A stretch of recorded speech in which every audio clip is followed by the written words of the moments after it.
Bonjour, dans ce vidéo, on va continuer le chapitre 7 et à la fin de ce vidéo, je vous préciserai les exercices à faire la fois prochaine. Je vous donnerai la solution pour terminer ce chapitre. Partie 4. S'il vous plaît, je vous demande de recopier les parties 4 et 5 sur vos cahiers, car je veux expliquer ces deux parties à partir des exemples et je ne veux pas suivre le cours du livre. Partie 4, une équation se ramenant au premier degré, page 98. Donc, je veux que vous recopiez cette partie sur le cahier. La question est résoudre. Premièrement, 2x moins 3 strictement positif. Résoudre 2x moins 3 strictement positif revient à chercher l'intervalle ou bien les valeurs de x pour lesquelles l'expression de x moins 3 est strictement plus grand que 0. Donc finalement, il faut avoir x appartient à quel intervalle. Donc 2x moins 3 strictement positif implique x plus grand que 3 demi. Et par suite, x appartient à l'intervalle 3 demi plus l'infini. Ou bien on peut écrire la solution S. Donc la solution, c'est-à-dire la solution de cette inéquation est égale à 3 demi plus l'infini. Deuxièmement, x moins 2 par x plus 1 est strictement positif. Maintenant, la solution de cette inéquation n'est pas immédiate, n'est pas évidente comme la solution de la première inéquation. Ici, on a un produit de deux facteurs. Pour résoudre une telle inéquation, il faut prendre l'expression x moins 2x plus 1, dresser son tableau de signes et finalement voir pour quelle valeur de x cette expression est strictement positive. Comment? Premièrement, on va dresser le tableau de signes de l'expression x moins 2 par x plus 1. X moins 2 est égal à 0, x est égal à 2, x plus 1 est égal à 0, x est égal à moins 1. Donc, dans mon tableau, je dois mettre les valeurs 2 et moins 1. Donc, x, dans la première ligne, les valeurs de x, moins l'infini plus l'infini, moins 1, 2. Pour x moins 2, je m'intéresse à la valeur 2. Donc, x moins 2 s'annule pour x est égal à 2. Avant 2, c'est moins. Après 2, c'est plus. Car ici, a est égal à 1 qui est positif. Donc, avant 2, c'est moins. Après 2, c'est plus. Car avant 2, on va mettre le signe qui est opposé à celui de a. Donc, ici, moins. Après 2, je veux mettre le signe de a qui est plus. Pour x plus 1, je m'intéresse à la valeur moins 1. Avant moins 1, c'est moins. Après moins 1, c'est plus. Finalement, pour le produit, moins par moins plus, j'abaisse ce 0 là. Moins par plus moins, j'abaisse ce 0. Plus par plus, plus.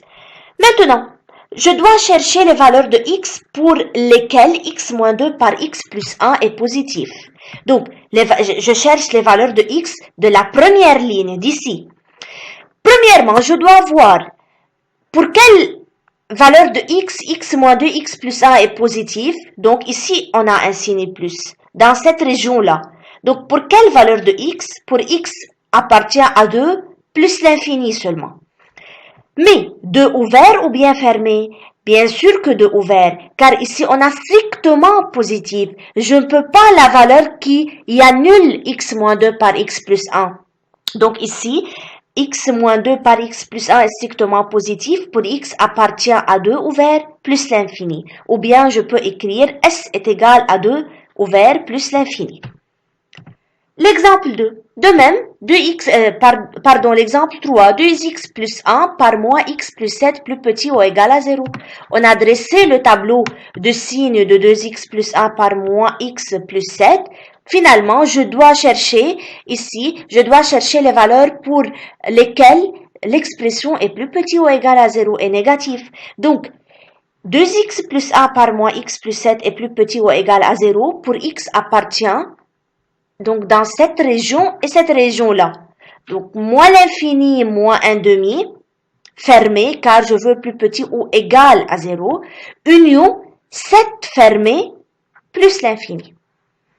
Finalement, ou bien quatrièmement, x2 moins 4 plus grand ou égal à 2x plus 3 par x moins 2. Maintenant, qu'est-ce qu'on va faire? Premièrement, on va chercher cette expression vers l'autre côté pour avoir la forme une expression plus grand ou égale à 0. Pour qu'on puisse chercher la solution. Dresser le tableau de signes puis chercher la solution. Par suite, ici, on a cherché cette expression vers ce côté-là et on a remarqué que x2 moins 4 est factorisable. On peut factoriser x2 moins 4. Donc, on a écrit à la place de x2 moins 4, x moins 2 par x plus 2. Pourquoi? Ici, il faut avoir une forme qui est factorisée pour dresser le tableau de signes. C'est pour cela on factorise l'expression. Puis, on a remarqué qu'il y a un facteur commun qui est x moins 2. Donc, on a pris x moins 2 comme facteur commun. Il reste ici x plus 2 et ici moins 2x moins 3. Donc, finalement, on a cherché x moins 2 par moins x moins 1 plus grand ou égal à 0. Maintenant, la solution de cette inéquation est la solution de cette inéquation. C'est pour cela que je m'intéresse à l'inéquation x moins 2 par moins x moins 1 plus grand ou égal à 0. X moins 2 est égal à 0, x égale 2. Moins x moins 1 est égal à 0, x est égal à moins 1. Donc, dans mon tableau, je dois placer les valeurs 2 et moins 1. Ici, on a dressé le tableau de signes. Finalement, on va chercher les valeurs de x pour lesquelles x moins 2 par moins x moins 1 est plus grand ou égal à 0. Donc, pour les valeurs de x, donc x appartient à moins 1 fermé, 2 fermé. L'exemple 5. Pour l'exemple 5, on a ici un quotient, mais on résout cette inéquation de la même manière.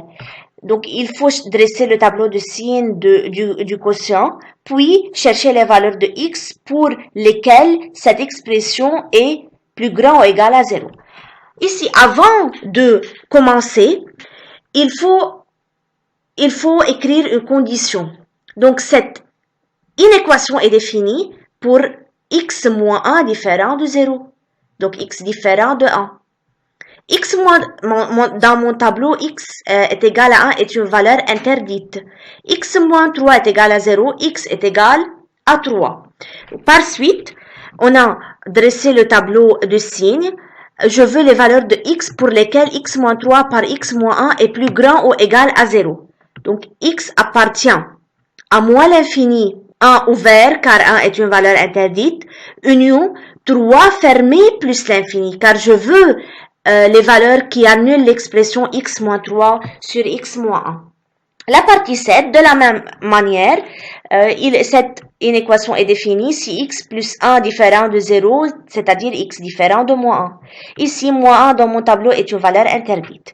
Moins 2 qui est le numérateur est toujours négatif. Pour n'importe quelle valeur de x, moins 2 est égal à moins 2.